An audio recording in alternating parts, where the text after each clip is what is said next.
there are so many different ways that this particular topic may stress you out. You live with pain in something that is very vulnerable, in something that is very taboo, and in something that you may feel very lonely in. And it's fucking hard. It's so hard.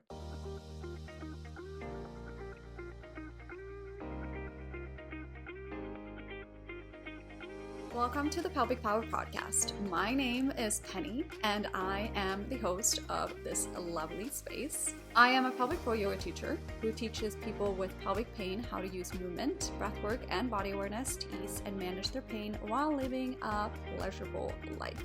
In this space, we'll be talking about all things taboo because we love it, and how to support your lovely pelvis and your lovely self on this journey that you are on. I'm very happy that you are here, and I hope that you enjoy this episode.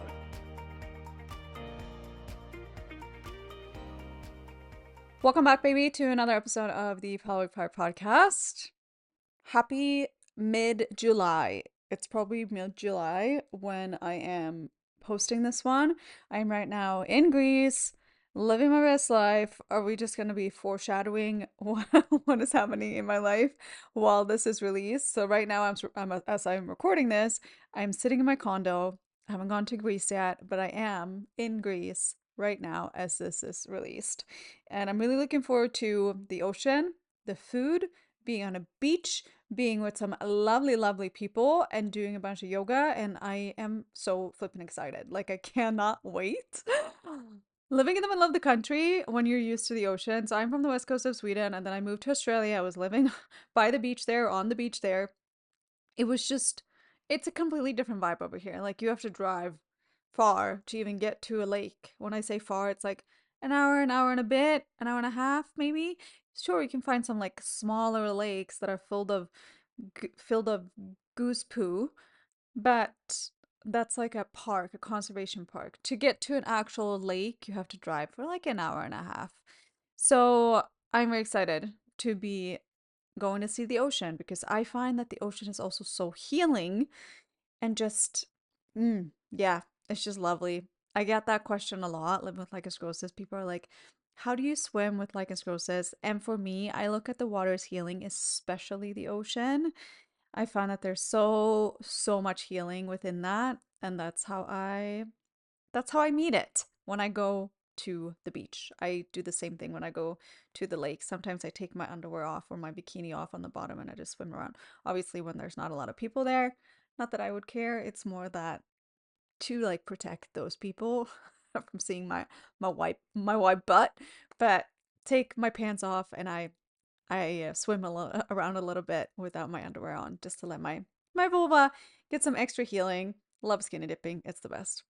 Anyway, we're moving on to today's episode. So, I am a yoga teacher. I specialize in pelvic floor yoga for people that live with hypertonic pelvic floor dysfunction, where the muscles of the pelvic floor, they have a hard time relaxing, they have a hard time letting go, they're holding on to tension.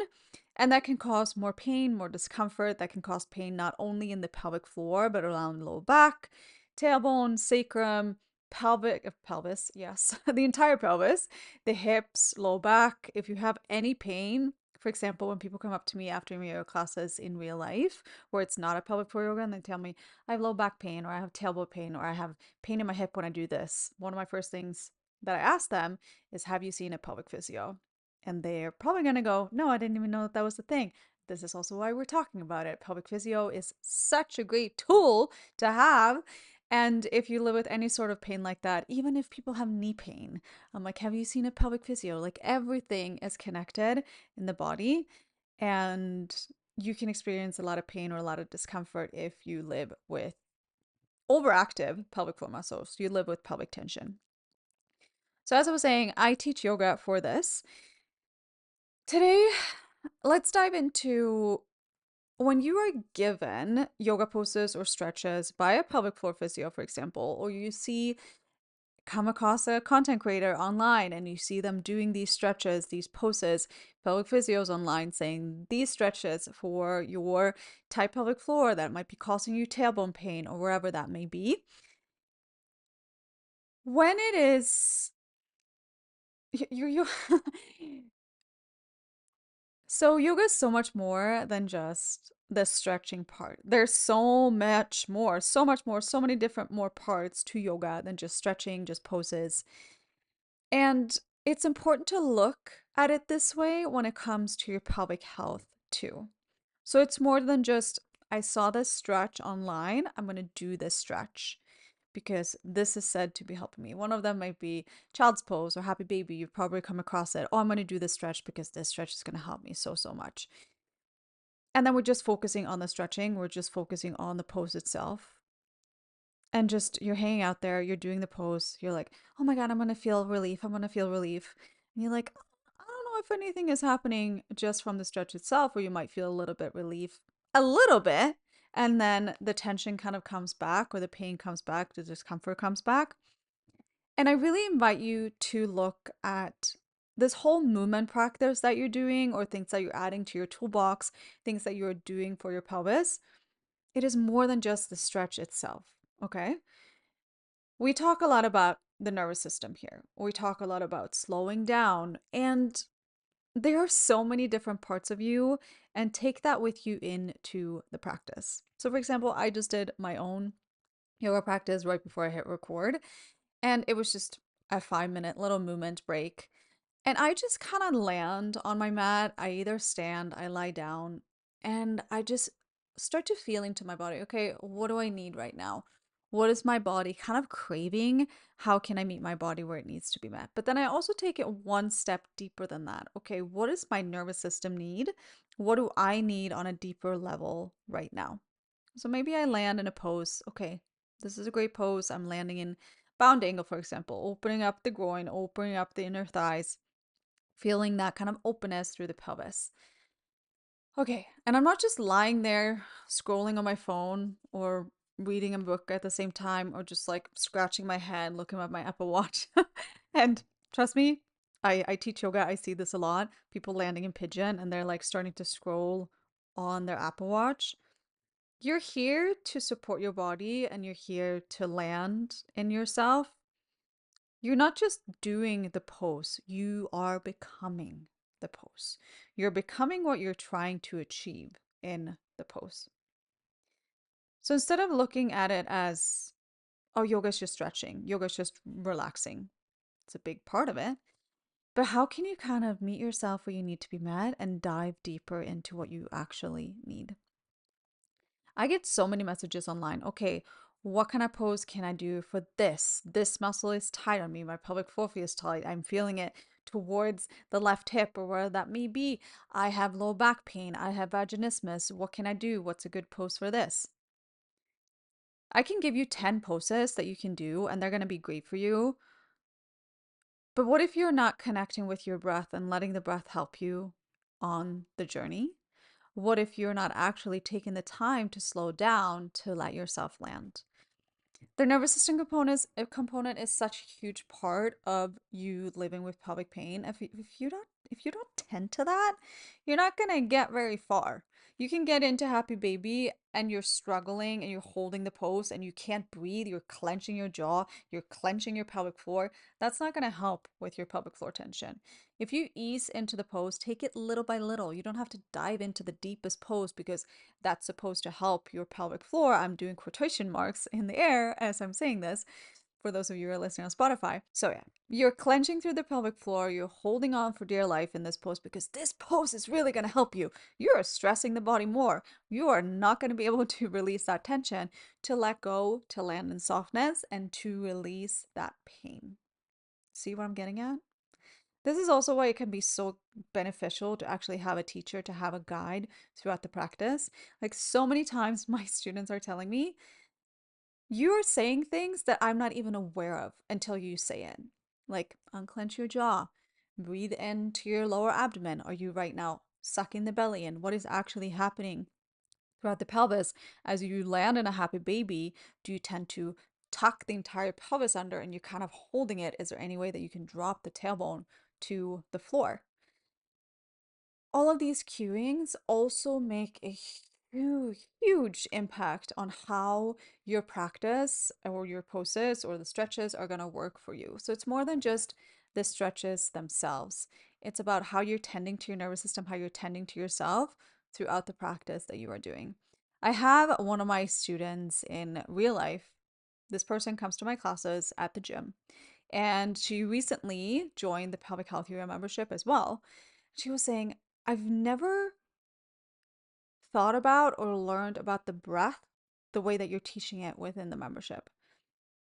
Because I talk so much about the breath every single day, but there's so many different ways to cue your breathing, and especially when it comes to your pelvic health, especially when you live with a certain amount of pain, if you're in this space. Like, there are so many different ways that this particular topic may stress you out. You live with pain in something that is very vulnerable, in something that is very taboo, and in something that you may feel very lonely in. And it's fucking hard. It's so hard.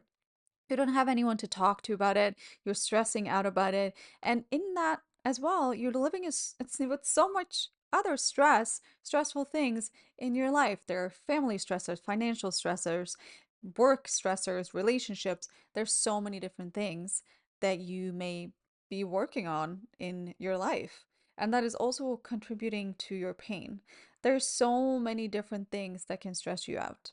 And that is also impacting your pelvic floor. But really taking the time to slow the fuck down and land in the poses that you're taking and make it more than just about the stretches. How are you tending to yourself? How are you tending to your body? What are your views on yourself? How do you show up for yourself? How are you respecting yourself? What kind of self-worth do you have for yourself? How often are you actually working on those deeper levels of yourself?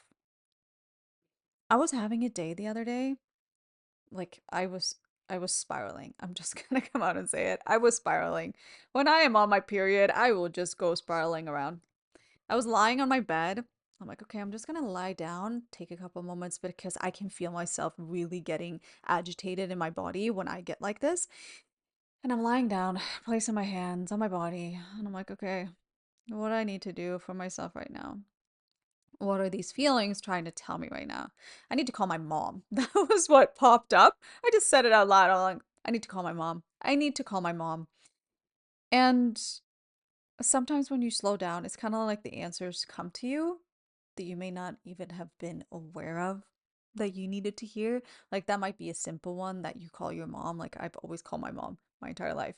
But sometimes there are other things that come up, like, oh, for fuck's sake, Penny, like, what the fuck are you doing? Like, step out of this, whatever you're going through right now, because there is something else going on within you right now, but it's not what you think it is. You can get so many answers from just slowing down, doing your practice, landing in yourself, and it's juicy. That's how I feel. It's juicy to be in your practice, to land on your mat, to stand in your power, to connect with your breath and just feel one with yourself again. It's juicy. There's no other word to describe it. It's juicy. To me, it's juicy. I feel juicy. And I can see when people leave my classes when they are feeling juicy. It's such it's such an important sense of a zoom out of what you're going through, and you're just a little speck in the universe. And then the stressors that you're going through, they're gonna be not as challenging anymore, those stressors that we were talking about. Because you're landing in that sense of, oh, my soul can finally breathe again. I can land in my body and I can feel juicy within it. So, how can you treat your pelvic floor stretches more than just stretching, more than just the physical part? Okay, are you clenching anywhere? Are you focusing on your breath? What is going on within your mind? Are there racing thoughts, that something that you're ruminating on, something that you feel like, is this actually helping me? Okay, so how can I use the breath to actually transform the energy within these things that I am on loop in my brain that are not actually helping me? How can I release that throughout my practice as well? It's kind of like you're releasing the pelvic floor tension, but you're also releasing anything that might feel iffy within your body and within yourself. So I really invite you to try that out. Next time you land in a yoga pose, if you're doing maybe yoga poses on the pelvic relief bingo card, or if you downloaded any of my other free resources, you're doing a post that you found on Instagram, on TikTok.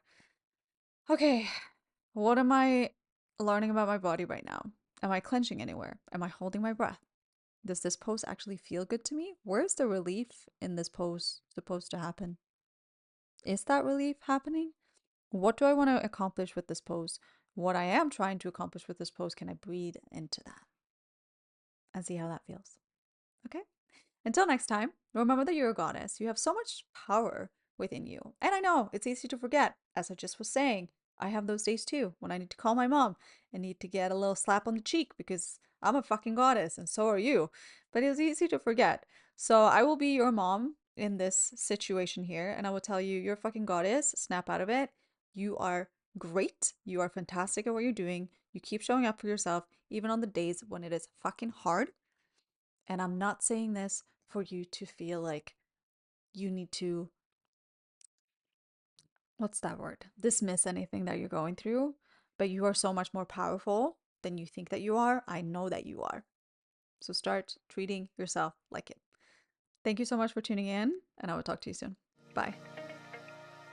If you love this episode, I will be so grateful if you could leave a rate and review in your podcast app. It would mean so much to me. If you're tuning in on YouTube, feel free to hit subscribe and leave a little comment down below about what you learned about yourself today. Thank you so much, and you have no idea how much I appreciate you for being here.